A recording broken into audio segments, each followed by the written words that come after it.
name is Audrey Shantz and I'm a watercolor artist and a watercolor teacher. And today we are on day 24 of our 30 days of watercolor tips and tricks. And I'm so excited about this one actually, because I was realizing you get a bonus feature a little bit. Okay, so here's what we're going to paint today. It's nice and simple, but you see what the bonus feature is the clouds in the sky. So we're actually going to do clouds another day, a different way, but for today you'll get this and the bottom. The bottom is the dark to light gradient. I sometimes have to look at the words because I just do the thing. I don't always call it by name, but now you'll be able to do the thing and call it by name. So if you have your 30 days of painting calendar out, look at that. It's so fun to see things visually. I've been doing it for walking too. If I walk in the morning, then I put a sticker on my calendar, like a yellow sticker, and it's like so nice to see. Okay, I'm getting out my candle. This is like a commercial for these candles too, because we're on day 24. So I've been able to have like what, at least, I don't know, 20 hours of candle or something. Okay, that was a side note. Okay, here's our supplies for today. We need a towel and some watercolors, watercolor paints, watercolor brush. Sometimes I forget to tell you, but we do need watercolor paper. This one's 3 inches by 3 inches. We need a pencil and a kneaded eraser if you've got one. What else?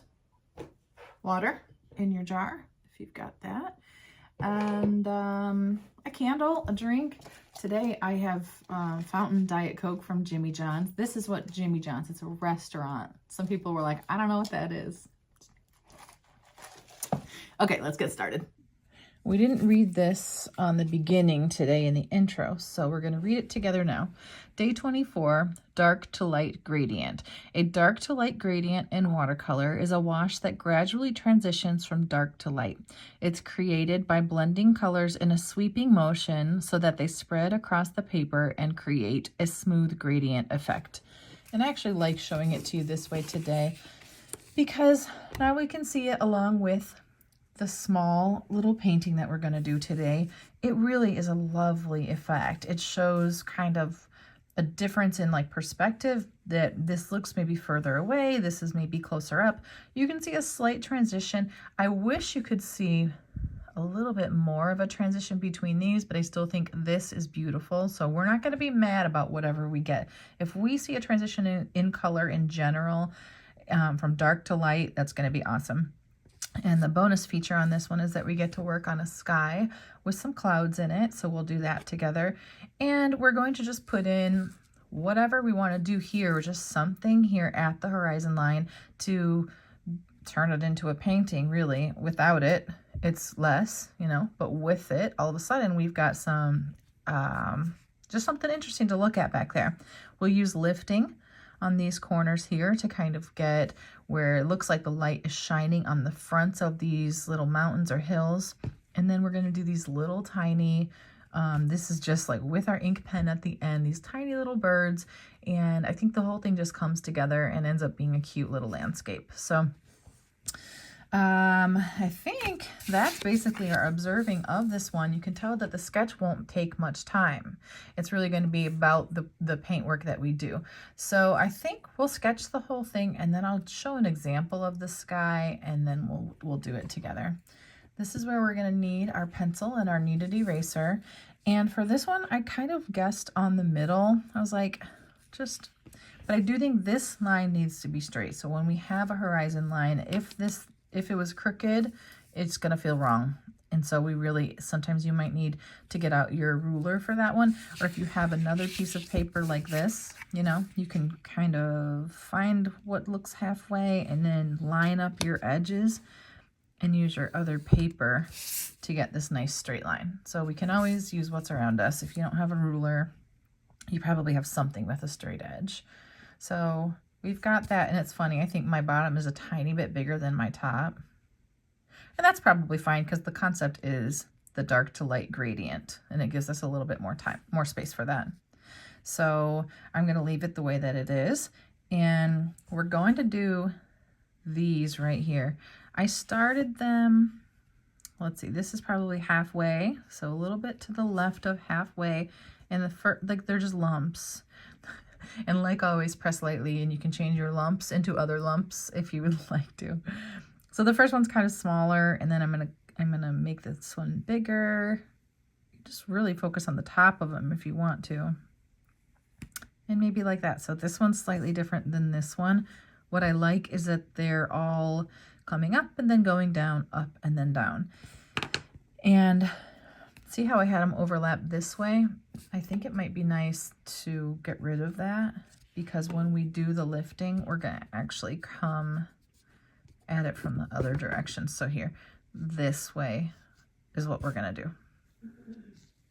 Sorry for the little change there. Okay, I like that. They don't have to go smallest to biggest. Mine kind of do, but somehow lumps that we're gonna turn into little mountains or little landscape. And we can do little tiny birds right here with our pencil. I like to do them with pencil because you can erase. They can be V's or they can be curved V's. Don't overthink them, but I will say keep them teeny tiny. If you did a bird and your bird was this big, it's just going to change the way things appear, the way we make sense of what we're seeing. So I've got some little tiny ones, maybe one more over here off by itself, and I'm going to leave that. It's funny how sometimes we don't need much of a sketch at all. But I am going to show you on a separate paper. Yeah, this is the biggest one I have over here, the clouds. So you get to learn two things, a little bonus one today. The clouds are going to start with water, and that's really the biggest part of what you're going to learn about them today. First, I'm going to make up some blue paint. So because I don't have my palette cleaned off, we can clean them together today. You can always leave what's on it, or you can get a paper towel. And I like to dip it in the side of my water jar like this, and then tip it, squeeze it out. And then I like to use what's here to wipe down the whole thing. I know it's wasteful, you don't have to do it, but it also really allows you to not be distracted by the other colors and to practice creating the ones, isn't that pretty? The ones that you want to see for today. I just realized this lid is a little bit dented. This is a newer set. Okay, got to make sure it's dry, otherwise your puddles are all going to blend together. Okay, so we'll get our colors made up. Really, when we look at it, I want to see a little bit of difference in here. If the sky blue was the same as whatever you use in the middle here, that's okay. Let's just mix all of our colors right now. So I'm going to give you suggestions, but always you can play with what you've got. If you find this fifth one up from the bottom center, that's a nice little sky blue. Hold on a second. That's not the color that it is. I had green on there. There we go. You can always like mix your colors, but sometimes it's going to affect what you see when you go to grab them. So you see this color, it's nice and I don't know, it's kind of cheerful. It's a cheerful blue. I'm going to use that one for the sky, but I might need less. So I'm going to do like this puddle will be smaller than this one, and I have options.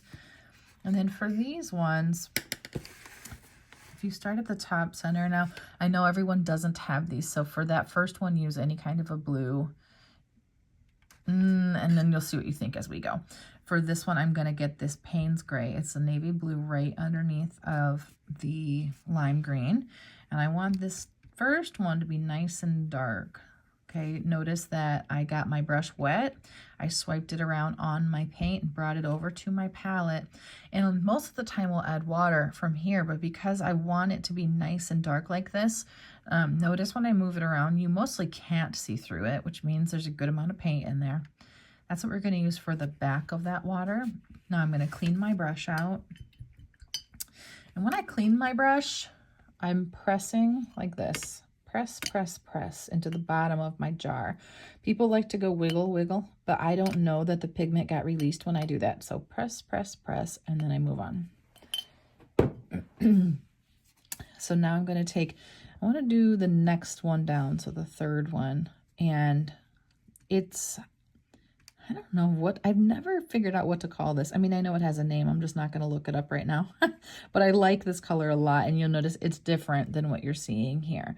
So I want this puddle, so it's already darker than I probably want it to be. I'm going to clean the pigment out of my brush and add water. So once again, when we think of those values, dark, medium, and then the next one's going to be light.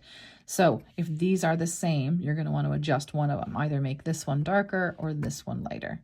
And I think we're okay with what we've got. I don't want these puddles to get too big because this is the space I'm working in. And then the next one's going to be like super light.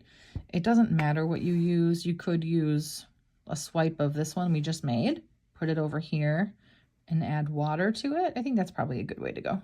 What you'll see is like some good like color continuity that way. So I've got 1, 2, 3. This is for my sky. You may need to clean out your water jar now whenever we do something like a sky and we're starting with water. That's where the water in your jar is going to matter the most. I actually have 2 jars right now, so I'll just start with the clean one.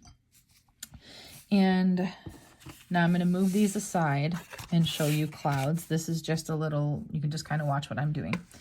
I am taking my brush and dipping it. First of all, I made sure it was clean, and now I'm going to grab water and I'm swiping it onto my paper. I am moving my head so I can look and see the light reflecting on it, so I can tell that it's all wet. So you can also move the paper to do so, if you can get it off the... Okay, and see how shiny and reflective that is? If it's puddling or pooling, I might lift some of that up, but this is good. And then I'm going to like tap my brush on my towel and go into this color that we created. And I'm going to create, not the clouds are the white part. The spaces in between, and they're gonna look more like this. See what I'm doing? It's almost like a wide X of some sort. I have a little bit more paint or water on my brush than I want, but it's okay. But see this? This is more like the shape between round things. Make sense? So if this was the cloud right here, I'm placing in wet paint into water to go around the shape of a cloud. I'm going to keep going for a minute here. And I'm actually thinking, again, like negative painting, kind of like yesterday, in that I'm going around these shapes. Around the shapes. The cloud is the white part. Now, the paper being wet is what makes this work, because you get a soft blend everywhere. And the clouds are not pointy. They don't have hard edges. So from here, you can keep playing with it, but you really only have until it dries. You can maybe make this a little bit darker here. Maybe I want to separate these two now. See? But it was placing that blue around the shape of clouds in whatever way I wanted. Maybe I want this one to be a little bit of a different shape. And I can do that while it's wet, but realize the more you play with this, it's going to dry at different times. So you will probably get some of the blooms or the cauliflowers. I don't think we're there yet though. Blooming and cauliflowers are on day 28, so we'll get there. It's light, it's airy, it's all you need. Typically the sky is the background. I'm going to press and lift though. If it gets out of control, you can press and lift, right? You know how to do that. And you probably aren't going to get, like, see, I did some of it, but it's not getting me back to the, oh no, the white of the paper. So pressing and lifting if it takes over too much, but we've got this nice, light, airy sky.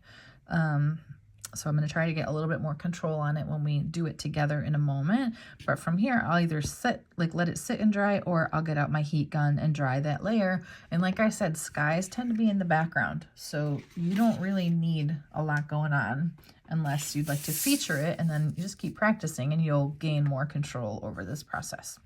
So now we're going to all do it together. And we are going to only work on this portion of our paper. We can go right over the birds. We are going to skip the mountains. We're going to skip the water. So remember, you're starting with water right now. And it's always so hard to remember. Every time I did this in classes, I had to really watch people because our gut says start with paint. So I'm filling this whole thing in and making sure. So I'm looking how the light is reflecting because I don't want any big empty spots that I forgot. but I don't want puddling or pooling because I will struggle for control. And now I'm getting into my light blue paint, and now I'm going to think smaller than we just did, and I want to go around the shape of what would be a cloud. Now we're not worrying too much about perspective today, but probably the ones at the bottom will end up being a little bit smaller clouds. So if you could go around them and make smaller white spaces as you get towards the bottom, that's going to be good. That's going to be helpful. But for now, just play in your wet paint. I'm going to say my piano lesson thing again, but if you went to a piano lesson, you're going to expect to learn a skill little by little, right? You're not going to expect that the first time you do something, you will have mastered it. So I want you to be easy on yourself with stuff like this. I am just playing in the water. I'm adding blue paint. And I like the blue paint to also kind of get to the edges if you can. Where like it's a big blue sky that has some clouds, but if I'm going to see more of one than the other, I don't know. I guess for right now, I'm saying I would see a little bit more sky, but really depends on the day, right?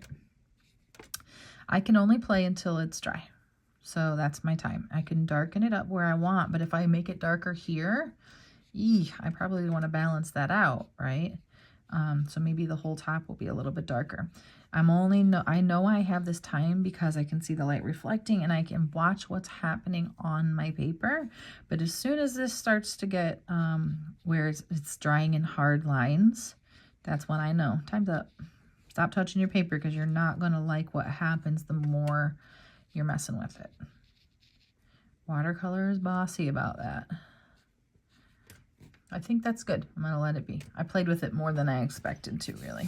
This one next to it, I probably did a little quicker.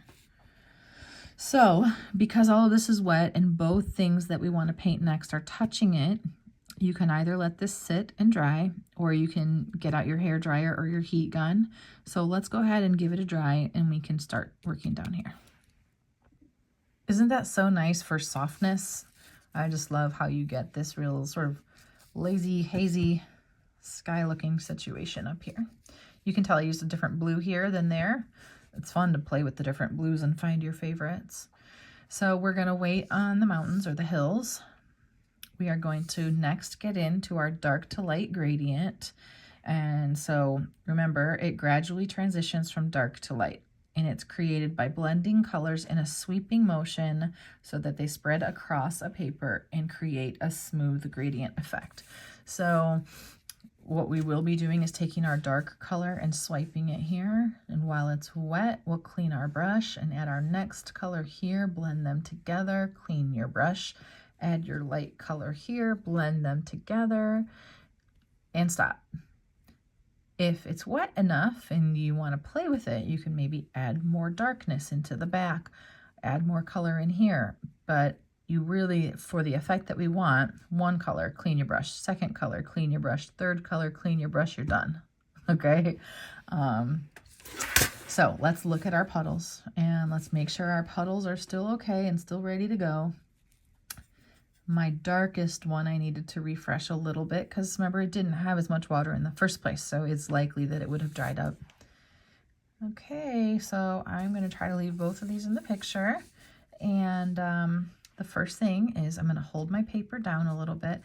It is important that when you swipe on this first bit of paint, you follow this line that you've created really well, because look, it matters that it's straight. If your dark blue line goes up here, you're going to lose the effect a little bit. So mine's dry. I'm going to hold it up here. Okay, so I'm taking my dark color and I'm going to swipe it. Notice the tip of my brush I'm taking right along that horizon line. I already know I'm going to hope to work quick enough to get more darkness in there. Okay, right now I'm cleaning my brush out. Remember, pressing into the bottom. I'm grabbing my next color and I'm going to touch the bottom of it. See, act like it's the horizon line again. And I'm going to get this next color in. You see? I'm going to clean my brush again and get into my lightest color and do the same thing. So the thing I want to tell you here is you can stop right here. Look at those cool lines. I actually love them. Or you could clean them up. You can go into your paints and decide you wanted to see more color here.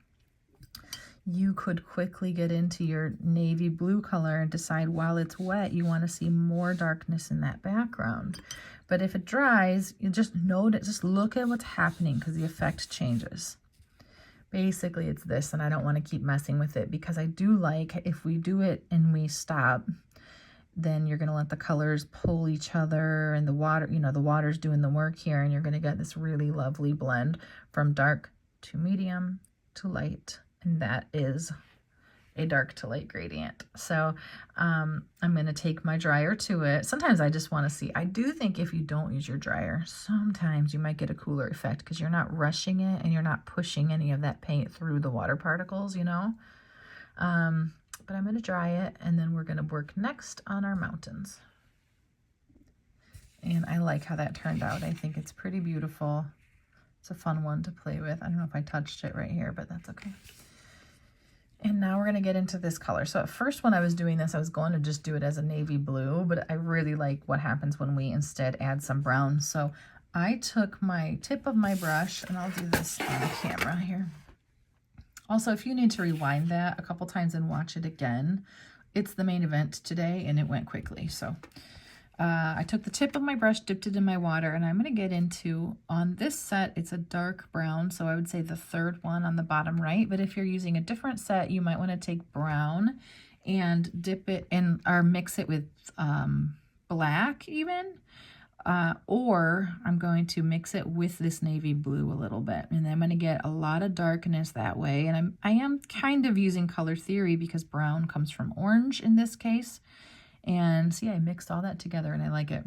And then blue is the opposite on the color wheel. So I'm getting this really nice dark color. It is leaning towards brown right now, but if I added more navy blue into it, it would tip the other direction. But not a ton of water, and it is nice and dark. Maybe even add a little bit more darkness to it. And we're going to paint our little hills. So you might be better off, I'm going to do it with you. I'm going to clean out my brush. I'm going to wipe it on my towel, and then I'm going to put the first third of my brush in this puddle. So if in doing that you need to refresh your puddle, that's okay. But what it does is make sure that you don't have a bunch of extra water on here. And then we're going to use our brush and start to fill these in as one big shape. So take this one, move right into the next one. And I do want to pull my brush straight across right here at that horizon line to keep that line nice and straight. Refresh your paint on your brush if you need to. And in a moment, we're going to clean our brush and we're going to lift out on the left side to get more of a highlight on the left sides of each one of these. Awesome. So I think this feels good. I don't want to see really white between the two. I'm going to clean my brush right now in my jar, dry it on my towel, a little extra. I'm drying it a little extra. And now we will be doing lifting. So that's going to be on that side, following your outer curve, dry it on your towel. Start all the way at the water line if you can and come up. Notice it's taking me several times. That's okay. Now I got it. Wiped my brush on my towel. Same thing again here. Lifting it up. So if you don't like how this is going, you can practice different timing for it. You could do it while it's wetter. But I prioritized getting this whole shape painted first. And now, if you look at it, cool effect. It definitely, you get to look away from the detail of it and look at the concept you just created. The light is over here, shining on them. And all we have left is, if you have a little felt tip pen, or whatever you've got, a micron pen maybe, I'm going to get in here. These are my little teeny tiny birds, and they're just in pencil right now. I want a very thin line, so I wouldn't want that ultra fine point Sharpie today because it's thicker than I want. And look at that. I don't know which one I like better. The sky looks different on them for sure. The water has a different effect between one and the other. And if I wasn't teaching the concept, maybe I would have played in that wet paint a little bit longer, but this is very cool. So don't forget, when you're doing art, you sometimes want it to be realistic, and then sometimes you want to go like, that turned out awesome, I'm leaving it, because it's its own feature now too. You know what I mean?